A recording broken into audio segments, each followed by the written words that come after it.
penangkapan aktor Ahmad Zoni dalam kasus penyalahgunaan narkoba untuk kali ketiga telah menarik perhatian publik dan memicu perdebatan hukum. Praktisi hukum kondang, Firman Chandra, turut angkat bicara dan memberikan analisis tajam mengenai posisi hukum Ahmad Zoni, khususnya terkait potensi jerat pidana dan peluang rehabilitasi. Firman Chandra menilai bahwa kasus ini memiliki dua mata pisau hukum yang harus diperhatikan oleh penegak hukum. Ya, Firman Chandra menyoroti faktor yang sangat memberatkan dalam kasus Ahmad Zoni, yaitu statusnya sebagai residivis dalam kasus narkoba. Selain itu, Firman Chandra juga menekankan bahwa fokus aparat tidak boleh hanya berhenti pada Ahmad Zoni. Ia mendesak agar pengedar narkoba yang memasok Ahmad harus diburu dan diberantas tuntas, bahkan menilai bahwa pengedar layak dihukum seberat-beratnya, termasuk hukuman mati, untuk menciptakan efek jera. Dan untuk mengetahui sederet analisis berdasarkan payung hukum dari praktisi hukum Firman Chandra, maka inilah 5 analisis tajam Firman Chandra terkait kasus narkoba Ahmad Zoni versi Cumi Top 5.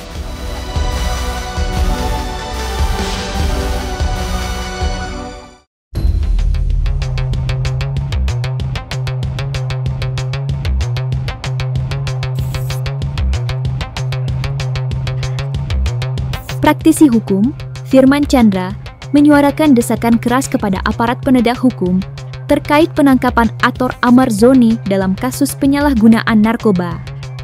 Menurut Firman Chandra, penangkapan seorang pemakai tidak boleh menjadi akhir dari proses hukum, melainkan harus menjadi pintu masuk untuk memberantas tuntas jaringan di atasnya, yaitu para pengedar.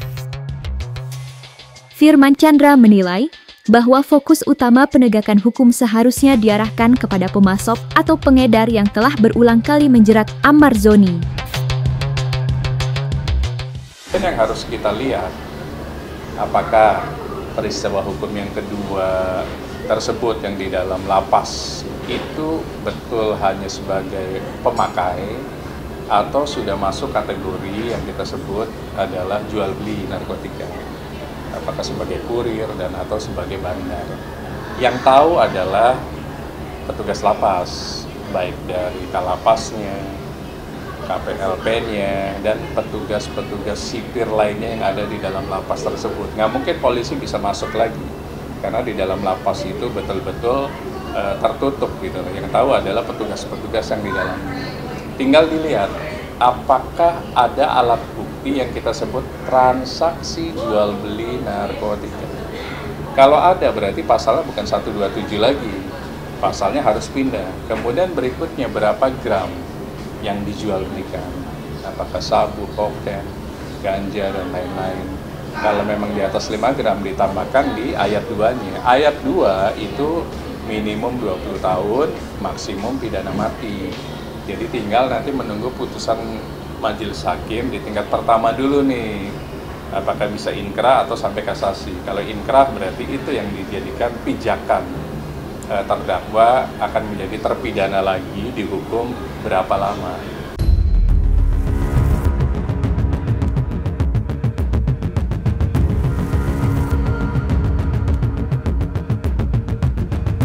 Praktisi hukum, Firman Chandra, menyuarakan pandangan yang sangat tegas dan tidak populer terkait penindakan bandar narkoba di Indonesia.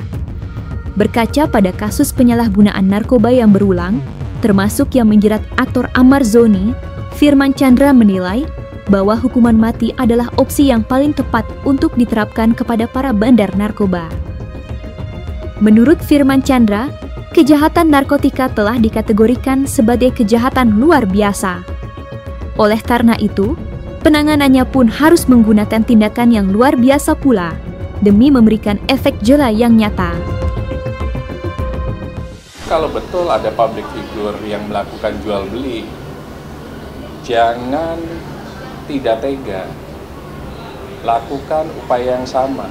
Kalau memang harus pidana mati, karena akan menjadi contoh efek jera kepada artis lainnya atau masyarakat lainnya bahwa kalau jual beli narkotika itu haram di Indonesia karena merusak sendi-sendi generasi muda, Gen Z yang mestinya jadi presiden di 20 tahun lagi, jadi menteri, akhirnya hancur sebelum berkembang. Jadi balik lagi untuk kasus public figure ini, harap clear dulu, ada alat bukti tidak? Alat bukti jual belinya, transaksi, baik transfer, cash, kemudian lewat apapun, transaksi bank atau non-bank. Gitu. Kalau memang ada dan di atas 5 gram, jangan ragu-ragu. Putusan yang tertinggi gunakan, yaitu pidana mati.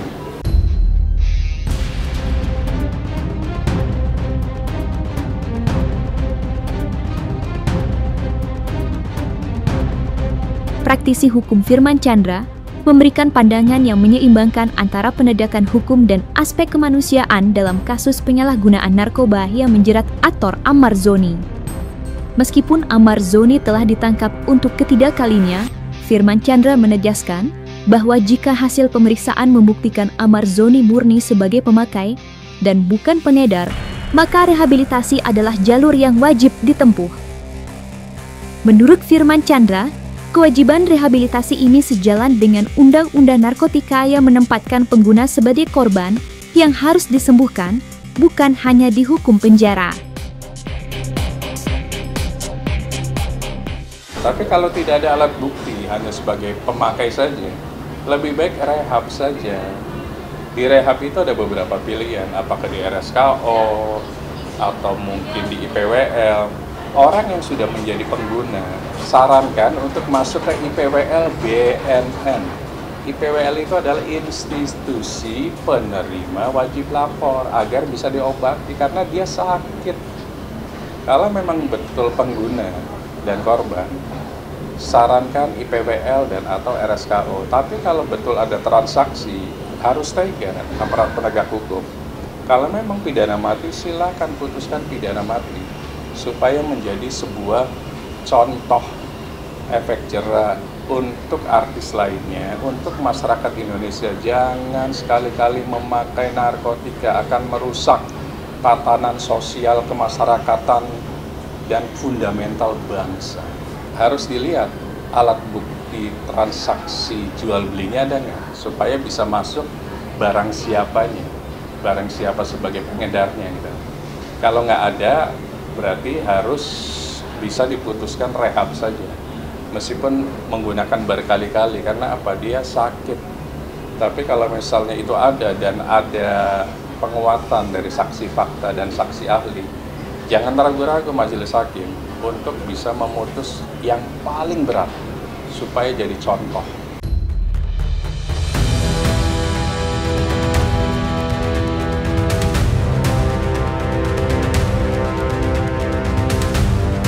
Praktisi hukum Firman Chandra menekankan bahwa terlepas dari statusnya sebagai residivis, Ahmad Zoni memiliki hak mutlak untuk menuntut keadilan dalam proses hukumnya. Firman Chandra menilai bahwa setiap warga negara, termasuk Ahmad Zoni, memiliki hak yang sama di depan hukum. Keadilan yang dimaksud di sini berkaitan dengan penentuan peran Ahmad Zoni dalam kasus ini dan haknya untuk mendapatkan penanganan yang sesuai dengan undang-undang. Itu hak dari mereka untuk minta keadilan ke Presiden, ke Komisi 3, ke BNN, ke Kapolri, ke Mahkamah Agung, dan lain-lain. Itu hak. Nah, itu nanti dimasukkan dalam pledoi sebagai lampiran. Tapi yang harus dijadikan alat bukti utama, ada transaksinya. Kalau tidak ada transaksi, sebenarnya wajib majelis hakim untuk memutus sebagai pengguna saja, bukan diputus sebagai pidananya. Nah itu, jadi balik lagi, kuasa hukum harus bisa melihat secara komprehensif alat buktinya. Hadirkan di dalam persidangan, jangan dalam medsos saja. Jadi masukkan sebagai lampiran, jadi pada saat sidang itu dijadikan berkas perkara persidangan, sehingga bisa menjadi amar putusan di hal-hal yang meringankannya.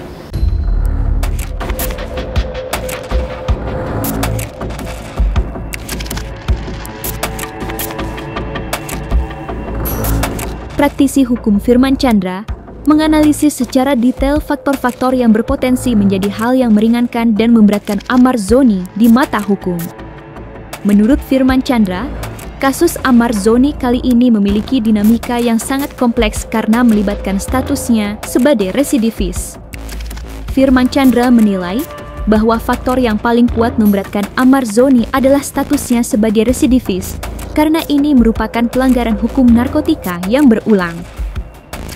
Namun, Firman Chandra juga menyoroti adanya faktor yang meringankan yang harus dipertimbangkan oleh hakim, terutama jika Ahmad Zoni terbukti murni sebagai pemakai. Firman Chandra menyimpulkan bahwa nasib hukum Ahmad Zoni akan sangat bergantung pada hasil asesmen, apakah ia masih dianggap sebagai korban yang kecanduan, ataukah ia terlibat dalam jaringan pengedar.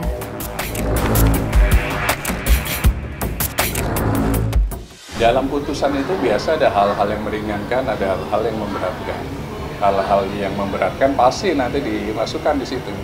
Orang yang lagi menjalani sebuah hukuman, otomatis kan dinilai oleh Bapas juga, dinilai oleh KPLP juga, dinilai oleh Kalapas juga.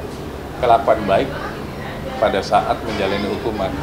Kalau tidak memiliki kelakuan baik, ini kan hal-hal yang memberatkan gitu lah. Jadi balik lagi, kalau memang betul alat buktinya lengkap, jangan ragu-ragu.